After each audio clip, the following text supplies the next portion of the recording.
Oke, senang banget bisa ada di sini. Terima kasih Pak Andreas buat undangannya. Kenal dulu ya. Oke, saya belum kenal di sini. Oke, nama saya Boy Domingus. Saya datang bersama istri saya yang paling baik. Kalau yang paling baik itu di sini banyak. Kalau istri saya sama satu orang saya boleh berdiri. Saya namanya Baby Bora. Saya namanya Christopher Nathanael. Kami punya anak dua. Yang ini anak yang kedua. Anak yang pertama lagi kuliah tapi di Jerman, jadi nggak bisa ikut di sini. Kita doakan biar semuanya juga di sana juga baik-baik dan selalu setia beribadah kepada Tuhan. Oke, nggak usah lama-lama ya kenalannya. Waktu saya berapa jam? 4 jam. Berarti 40 menit ya. Oke, Pak Winnie, terima kasih ya. Pujiannya sudah memimpin kita ke dalam hadirat Tuhan. Sebuah pergumulan buat saya juga, mungkin juga buat setiap hamba Tuhan. Dan saya, ya mungkin sedikit informasi, saya bukan hamba Tuhan yang sudah lama melayani Tuhan di mimbar gitu ya. Saya baru benar-benar meninggalkan dunia pekerjaan itu tahun 2023 akhir. Saya pensiun lebih awal dari tempat saya bekerja di sebuah bank swasta, nggak usah dibilang BCA ya. Bilang, itu bang gede misalnya jadi masuk bilang ya. Oke, saya mendapatkan panggilan Tuhan sebenarnya sudah lama, sudah saya masih SMA gitu. Saya pernah sempat dulu SMA bilang sama papa saya, pas saya pengen sekolah Alkitab gitu. Terus papa saya bilang gini sama saya, cuma satu kalimat pertanyaan, dia bilang panggilan bukan. Dan saya nggak bisa jawab. Nggak bisa jawab, sampai dia meninggal saya juga nggak bisa jawab gitu. Tetapi setiap kali saya terlibat dalam sebuah gereja, pasti saya pengen membantu pelayanan gitu. Terakhir saya tuh pindah-pindah gereja Bapak Ibu ya. Terakhir saya gabung dengan GSA itu terakhir gabung dengan GSA salah. Terakhir bergabung setelah gereja mana-mana itu terakhir saya ke GSA. Istri saya waktu itu masih pacar, jadi dia ngajakin saya ke GSA gitu.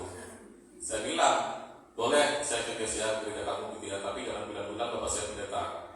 Kenapa? Biasanya kalau bilang-bilang anak pendeta tuh kan perlakuannya beda gitu kan, suruh pelayanan apa enggak gitu kan. Jadi saya waktu itu datang di ibadah berhasil lah, ibadah datang pergi dan pulang gitu. Waktu itu kembali sidangnya pas Stefan Wirawan, jadi nggak ada perlakuan istimewa gitu, pergi pulang. Jadi kayaknya jadi cuma biasa, enak kali ya jadi cuma biasa ya, gitu kan? Enak sih? Enak ya? Jangan dong. Oke, jadi namun setelah sedemikian berjalannya waktu, ketika saya ibadah satu kali ada ibadah itu saya datang, saya lihat hamba Tuhan yang di depan tuh ikut dari belakang, itu kayak bapak gua tuh. Jadi ternyata benar bapak saya yang khotbah tuh waktu itu. Nah, ketika bapak saya khotbah, saya bilang kelar urusan, ya kan? Jadi pas ketika selesai ibadah pulang, salam-salaman biasanya ditulis begitu, gembala sidang, terus pendeta tamu gitu ya. Namanya melepas Jumat pulang gitu. Nah, disitulah bapak saya bilang sama pendeta tamu, ini anak saya nih.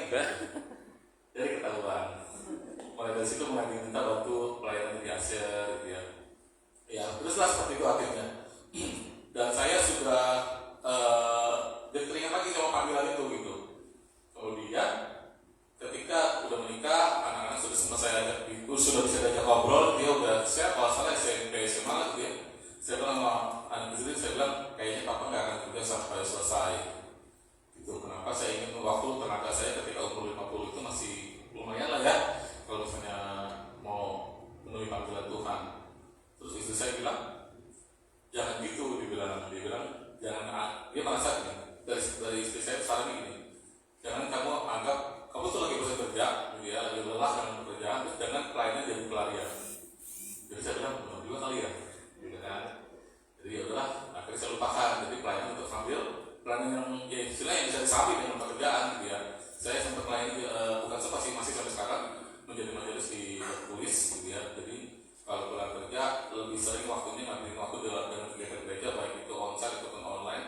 Kalau dulu sebelum COVID itu kita kalau rapat majelis itu kan nungguin kita yang kerja. Jadi mulai rapat bisa jam 7 atau setengah 8. Selesai itu bisa jam 11, setengah 12, jam 12 kadang.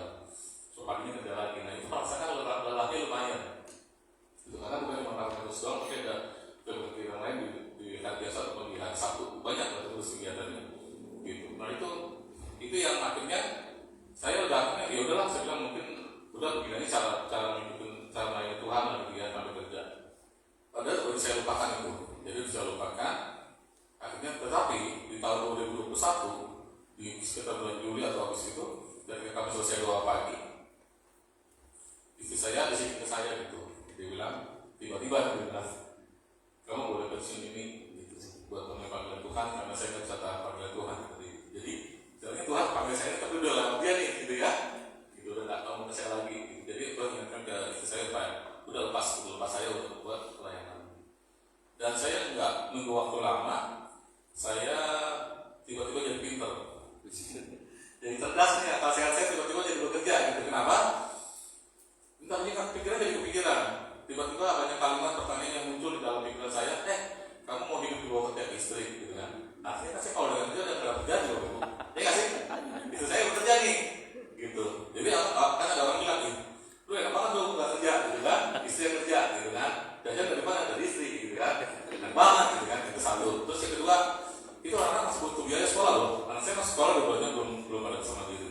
Terus saya bilang, jangan lupa utang juga banyak gitu kan? Bayar dari mana gitu kan? Gitu. Terus yang keempat, kamu tuh emang siapa? Pekerja biasa, bukan pembicara terkenal. Belum bisa dipanggil kemana-mana gitu kan? Istilahnya kalau mencari berkat tuh gak bisa. Nah ingat, kita pelayanan bukan cari berkat, biar berkat dari kita. Amin. Gitu. Jadi segudang pertanyaan itu tiba-tiba muncul. Jadi kayak saya jadi kayak pintar tiba-tiba.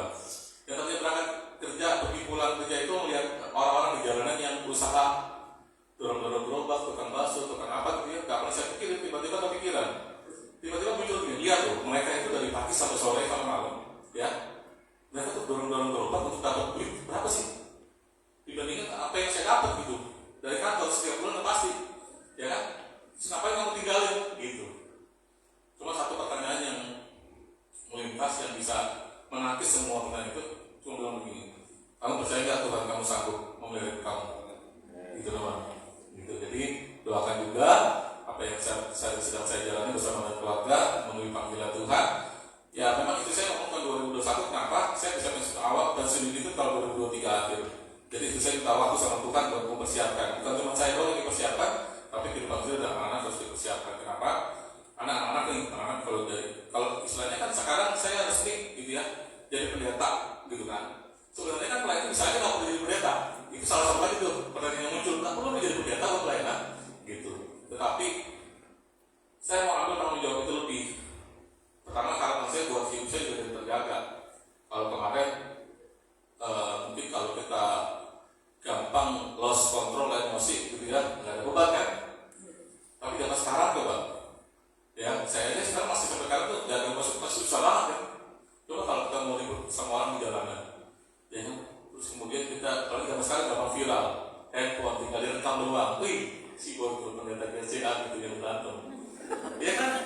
Akhirnya hilang semuanya gitu. Nah itu juga nggak gampang sampai sekarang menjaga itu. Tapi maksud saya dengan saya bergabung di organisasi ada bukan tidak gelarnya gitu ya, tetapi ada tanggung jawab moral di situ gitu. Jadi kita mikir lagi gitu kan, mau makan gorengan makan 5, makan 10 bayar 5 itu kan udah nggak berani lagi kan.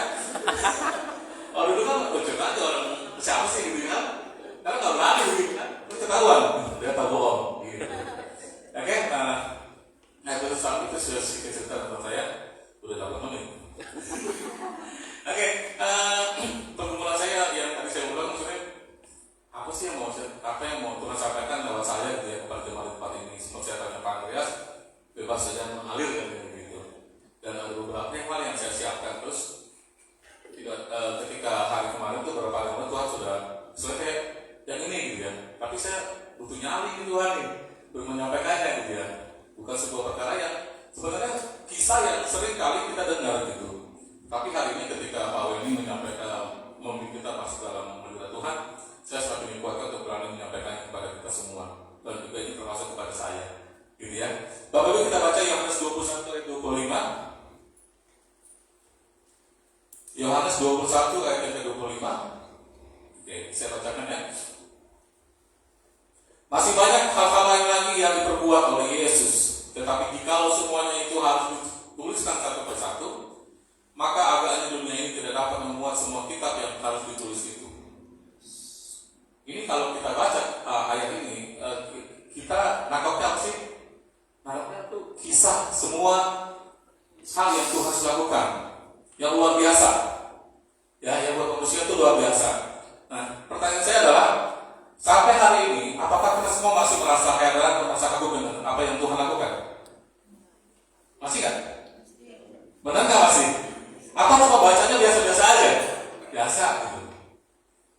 Jujur deh, kita bukan kasih merasa kagum dengan apa yang Tuhan lakukan di bumi? Benar nggak? Benar nggak masih kagum? Yakin? Ya. Oke, sekarang kita mau lihat kisahnya, beberapa kisah yang terjadi ya. Saya pengen tahu reaksinya Bapak Ibu semua. Matius 20 ayat 29 sampai 34. Biar cepat saya bacakan langsung ya. Dan ketika Yesus dan murid-murid yang keluar dari Yeriko, orang banyak berbondong-bondong mengikuti dia. Ada dua orang buta yang duduk di pinggir jalan, mendengar bahwa Yesus lewat. Lalu mereka berseru, "Tuhan, Anak Daud, kasihanilah kami." Tetapi orang banyak itu menegur mereka supaya mereka diam. Lalu mereka makin keras berseru, katanya, "Tuhan, Anak Daud, kasihanilah kami." Lalu Yesus berhenti dan memanggil mereka. Ia berkata, "Apa yang kamu kehendaki supaya aku perbuat bagimu?" Jawab mereka, "Tuhan, supaya mata kami dapat melihat." Maka tergeraklah hati Yesus oleh belas kasihan. Lalu ia menjamah mata mereka, dan seketika itu juga mereka melihat lalu mengikuti dia.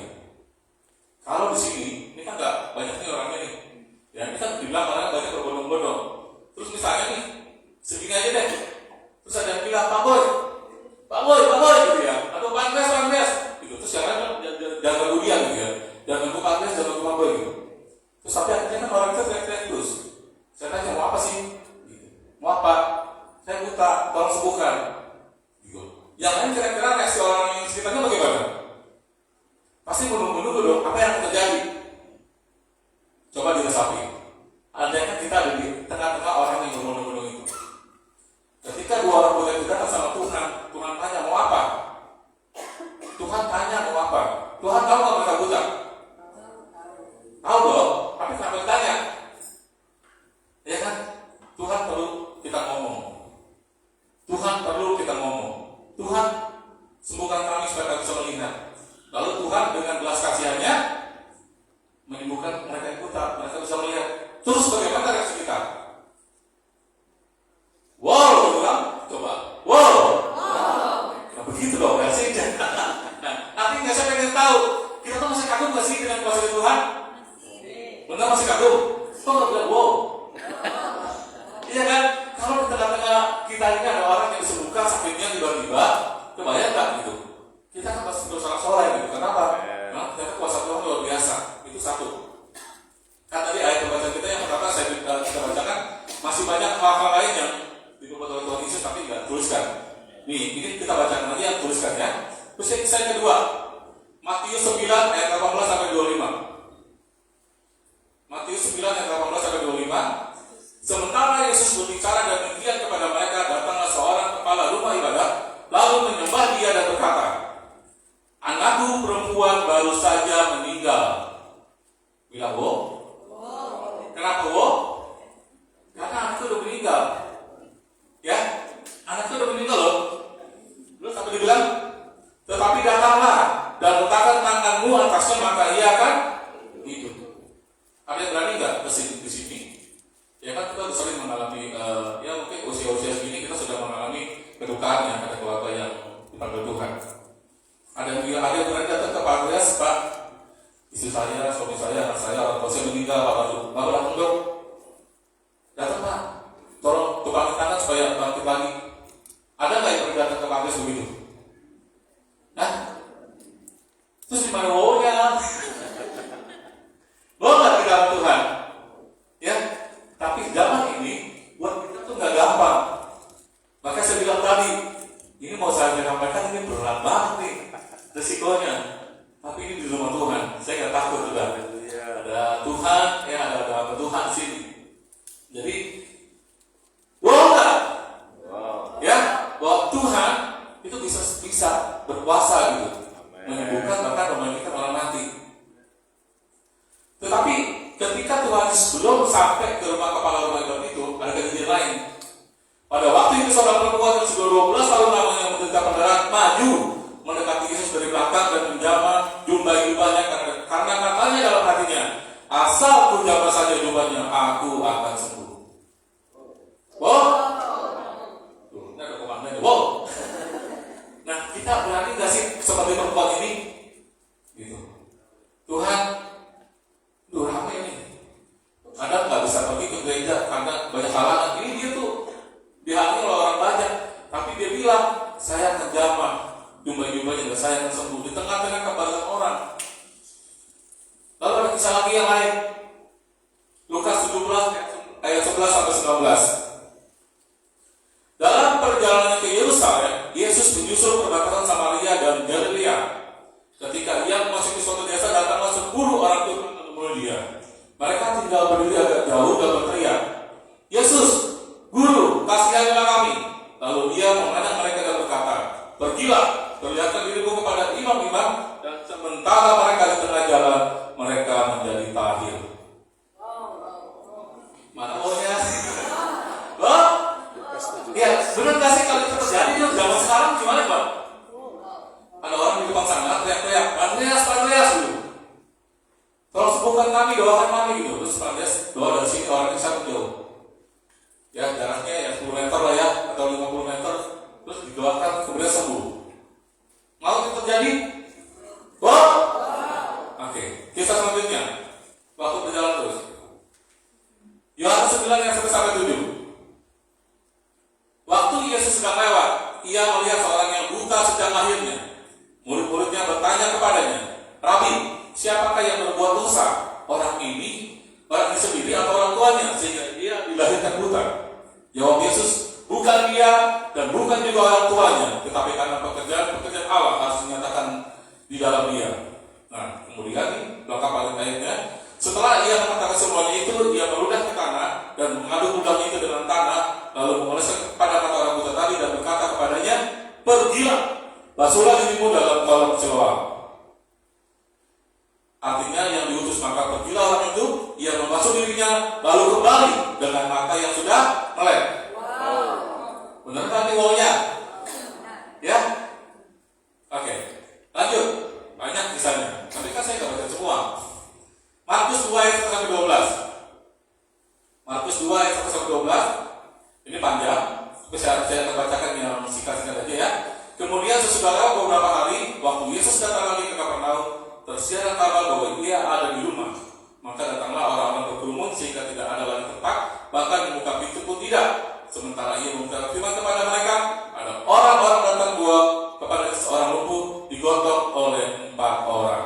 Ketika Yesus melihat iman mereka, berkatalah ia kepada orang lumpuh itu, hai anakku, dosamu sudah diampuni. Tetapi di situ ada juga duduk beberapa ahli Taurat. Mereka berpikir dalam hatinya, mengapa orang ini berkata begitu? Ia menghujat Allah, siapa yang mengampuni dosa selain daripada Allah sendiri. Tetapi kita baca lagi ayat berikutnya. Tuhan Yesus bilang apa? Manakah lebih mudah mengatakan kepada orang lumpuh ini, dosamu sudah diampuni, atau mengatakan, bangunlah, angkatlah tilangmu dan berjalanlah. Tetapi supaya kamu tahu bahwa di dunia ini anak manusia berkuasa mengampuni dosa. Berkatalah ia kepada orang lumpuh itu, kepadamu kukatakan, bangunlah, angkatlah tempat tidurmu dan pulanglah ke rumahmu. Benar, Bo? Ya, Bapak Ibu. Oke, lanjut. Masih ada satu lagi. Yohanes 5 ayat 5-9. Di situ ada seorang yang sudah 38 tahun lamanya sakit. Ketika Yesus melihat orang itu berbaring di situ dan karena ia tahu bahwa ia telah lama dalam keadaan itu, berkatalah ia kepadanya, maukah engkau sembuh? Hah? Bukan loh. Cuma saya mau tanya, kenapa Tuhan Yesus tanya, maukah engkau sembuh? Berapa lama dia sakit? 38 tahun. Terus Tuhan tanya, maukah engkau? Sebelumnya kan ada dibilang, dan karena ia tahu, gitu, ketika Yesus melihat orang itu berbaring di situ, dan karena ia tahu bahwa ia telah lama dalam keadaan itu, jadi terus tahu orang itu telah 38 tahun. Tapi kenapa ditanya? Ayo, kenapa ditanya? Karena udah lama sakit. Kalau orang sakit pengen sembuh gak sih? Kalau orang susah pengennya senang, susahnya hilang gitu kan. Tapi ditanya sama Tuhan, mau gak kamu sembuh?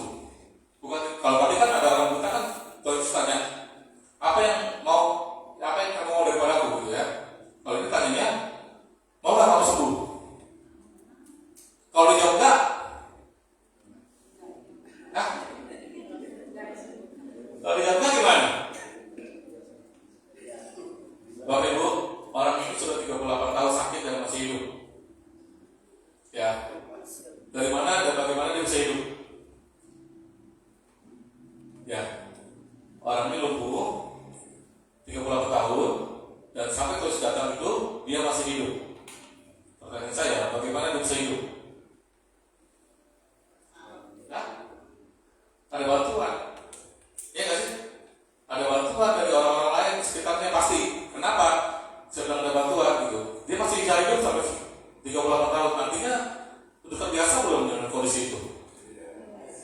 Kalau misalnya dia jawab enggak, saya nggak mau disembuhkan. Kenapa? Nanti kalau saya sembuh, yang bantu saya udah gak ada lagi. Ya kan? Gak ada yang Indomie, ya kan?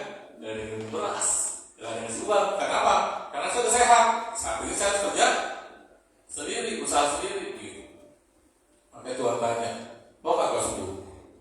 Pertanyaan itu bukan main-main, serius. Makanya ketika Tuhan tanya kita, mau gak kita sembuh? Gitu. Ya? Oke. Lanjut lagi. Ini kisah yang terakhir yang mau saya sampaikan, tapi bukan yang darah terakhir ya. Ini ada yang wow-nya tuh lebih keren. Harusnya ini wow-nya lebih keren. Matius 8 ayat 5 sampai 13. Saya bacakan ya. Ketika Yesus masuk ke Kapernaum, datanglah seorang perwira mendapatkan dia dan memohon kepadanya. Tuhan, hambaku terbaring di rumah karena sakit lumpuh dan ia sangat menderita. Yesus berkata kepadanya, Tuhan Yesus bilang apa? Aku akan datang menyembuhkannya.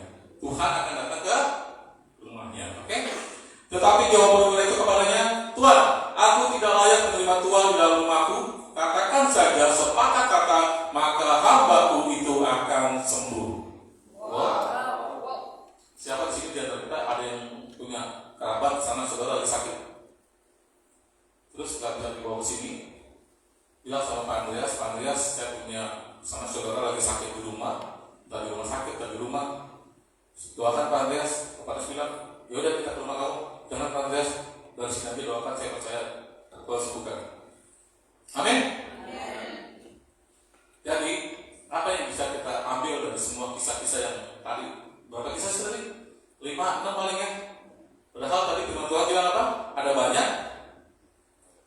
Masih banyak hal-hal lain yang diperbuat oleh Yesus, tapi kalau semuanya itu harus dituliskan satu persatu, maka agaknya dunia ini tidak dapat membawa semua kita yang harus tulis itu. Tapi ini ada beberapa kisah yang kita tadi baca, yang pasti sering Bapak Ibu baca ya, karena kita semuanya lagi baca Alkitab sini. Amin. Oke. Apa yang kita dapat? Pertama, Tuhan punya belas kasihan. Amin. Makanya Tuhan mau jamah kita, Tuhan mau sembuhkan orang-orang itu. Yang kedua, bukan cuma Tuhan yang punya belas kasihan, tapi ada orang-orang lain yang juga punya belas kasihan buat sesamanya. Ingat kisah 4 orang yang membuat orang lumpuh? Kenapa? Karena mereka juga mengasihi sesamanya. Gitu. Terus ada apa lagi? Orang yang bilang iman itu udah pasti, ya kan? Keberanian semua orang untuk membuktikan bahwa mereka sanggup terima mujizat Tuhan. Karena ada apa? Imannya itu bukan cuma perkataan, tapi ada apa? Ada tindakan dari kita. Selama ini, jujur, saya mendoakan orang sakit belum banyak. Tetapi setelah saya ingat-ingat, ketika saya mendoakan orang sakit, yang lagi terbalik kah, lagi diduka gitu ya, dalam nama Tuhan Yesus kau sembuh. Amin. Cukup gak sampai situ harusnya? Ternyata enggak. Ternyata enggak cukup sampai situ. Setelah firman ini saya baca lagi berulang kali yang tadi saya ceritakan. Kalau Bapak Ibu amati semuanya itu, enggak cukup cuma bilang dalam nama Tuhan Yesus sembuh. Enggak cukup. Tuhan Yesus bilang apa kepada orang lumpuh? Bangunlah, angkatlah tilangmu, ya kan? Orang lumpuhnya bangun enggak? Bangun enggak? Bangun. Artinya, kalau kita berdoa orang yang sakit saat ini, nggak cukup sampai dalam nama Tuhan Yesus sudah sembuh. Suruh dia bangun. Berani Bapak Ibu? Oh. Berani? Berani? Berani? Yakin? Kita mau praktekkan sama-sama. Gitu. Ya. Ketika Tuhan Yesus dengan belas kasihannya, dengan kuasanya mau bertanya kepada kita semua, apa yang mau engkau lakukan kepada bagimu? Ya kan? Pasti kita jawab, Tuhan, saya butuh engkau, saya butuh pertolonganmu Tuhan. Maukah engkau sembuhkan Tuhan Yesus? Mau. Terus kita ngapain? Bertindak nggak kita nih? Kalau kita nggak bertindak, kalau orang yang sakit itu nggak bertindak, sembuh nggak? Orang dosa itu bilang apa? Pergilah kepada imam-imam. Kalau mereka nggak pergi gimana? Ketika mereka pergi, buat mereka itu perhubungan apa enggak? Ya, kita semua tahu ketentuan syarat dan ketentuannya jadi orang dosa bagaimana? Ya kan? Harus pakai apa? Baju yang menutupi wajahnya. Dia terus bilang apa? Najis. Jadi ketahuan kalau kita kusta gitu. Sekarang dari kusta disuruh pergi menghadap imam-imam gitu. Karena hanya imam-imam, kalau ada imam bilang mereka yang boleh menyebutkan orang tersebut atau belum nih, mensahkan gitu, udah tahir. Nah, kira-kira sama-sama udah tahir belum? Ternyata ketika mereka pergi, ketika mereka berjalan, belum sampai kepada imam-imam, mereka sudah tahir, mereka sudah sembuh. Artinya apa? Mereka juga bergerak, nggak cuma bilang percaya, oh iya Tuhan sembuhkan saya, tapi diam aja. Bagian kita, orang yang sakit maupun kita juga yang mendoakan, ada tindakannya, bukan cuma sebatas mulut. Amin. Wow, oke. Nah, Bapak Ibu sekali lagi saya bacakan ya. Masih banyak hal lain lagi yang diperbuat oleh Yesus. Tetapi jikalau semuanya itu harus dituliskan satu persatu, maka akalnya dunia ini tidak dapat memuat semua kitab yang terus itu. Saya mau ingatkan buat kita semua, termasuk buat saya, bahwa kisah-kisah yang tadi kita sudah baca sama-sama harusnya itu membuat kita semakin kagum sama Tuhan. Itu kisah lama, memang sudah sangat lama. Kisah itu sudah sering kita baca, tapi bagaimana kita menyikapinya? Ada banyak kali kita banyak berdoa buat orang-orang yang sakit. Akan lebih mudah buat kita yang mendoakan orang yang sakit kalau atas permintaan keluarganya pengennya yang terbaik. Ini menurut saya yang terbaik, ya kan? Ada nggak sih mendoakan kayak gitu, Pak? Doakan supaya yang terbaik. Ini nggak jelas nih. Sebenarnya yang terbaik itu pengennya apa? Gitu. Sembuh atau dibantu Tuhan? Biasanya sih contohnya lebih kepada dibantu Tuhan. Kenapa yang terbaik? Yang terbaik kalau dia udah sakit lagi, keluarga udah juga kuat lagi bebannya, ya sih. Gitu. Pengalaman kemarin terakhir. Tapi kalau ini benar-benar minta yang terbaik itu jelas ngomongnya, Pak. Bukan Pak. Jadi kami punya saudara dari mertua saya itu yang Muslim. Kemudian suaminya itu sakit. Saya baru dikasih fotonya sama mama mertua saya. Mama mertua saya juga PI juga di GSA. Dikasih fotonya ke saya. Terus, boy ini namanya Pak Kimang. Ini Pak Kimang sakit nih, tolong didoakan. Gitu. Saya lihat fotonya udah kurus terik, tinggal tulang gitu ya. Terus saya bilang karena mereka Muslim, saya bilang sama mama mertua saya, Pak, titip pesan aja sama istrinya, gitu ya. Kayaknya bapak ini punya pegangan nih, gitu. Jadi minta tolong aja kalau mereka Muslim, panggil aja biasanya ustaz, gitu ya. Gitu. Doakanlah sama ustaznya gitu. Jadi mereka panggil ustaznya, kemudian laporlah ke kita, ternyata emang benar katanya bapak ini punya pegangan, gitu. Jadi udah dicabut tuh kerisnya, cincinnya, katanya gitu, udah dicabut.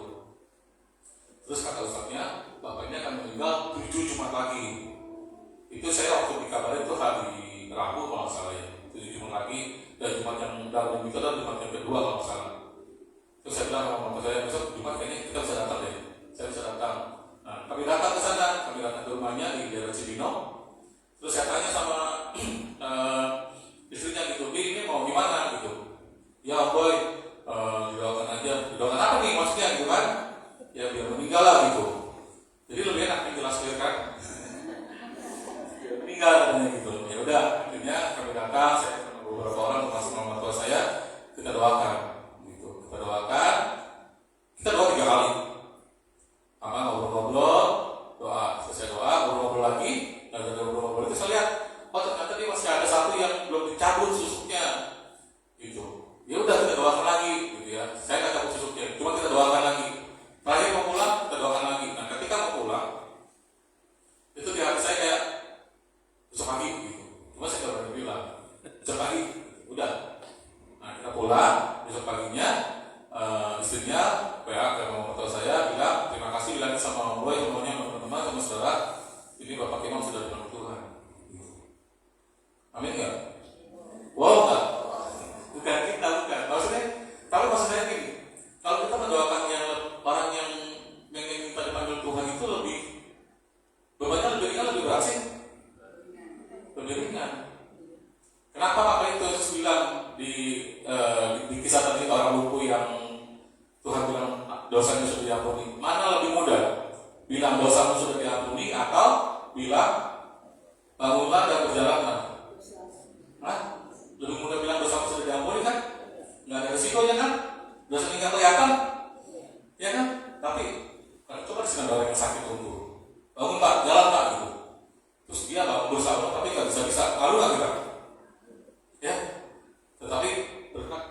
Tuhan, kita yakin dan percaya bahwa saat ini kalau kita butuh sepakat, bukan cuma belas kasihan Tuhan aja, tapi kita juga yang mendoakan, dan teman-teman, kaum kerabat semuanya, jangan pernah ada yang membatalkan doa kita.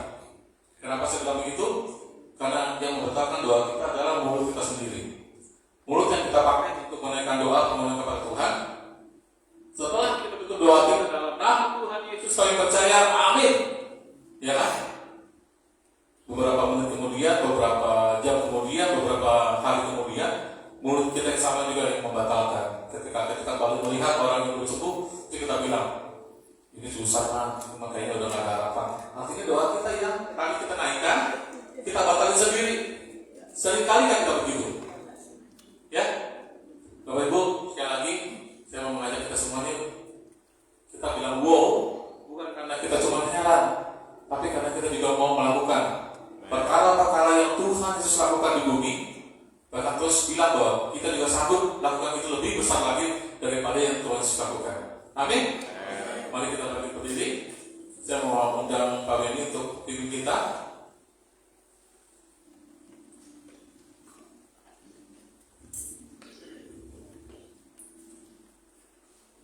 Buat Bapak Ibu yang sedang mengalami masalah pribadi, yang mungkin sedang sakit, ataupun ada saudara yang sakit saat ini,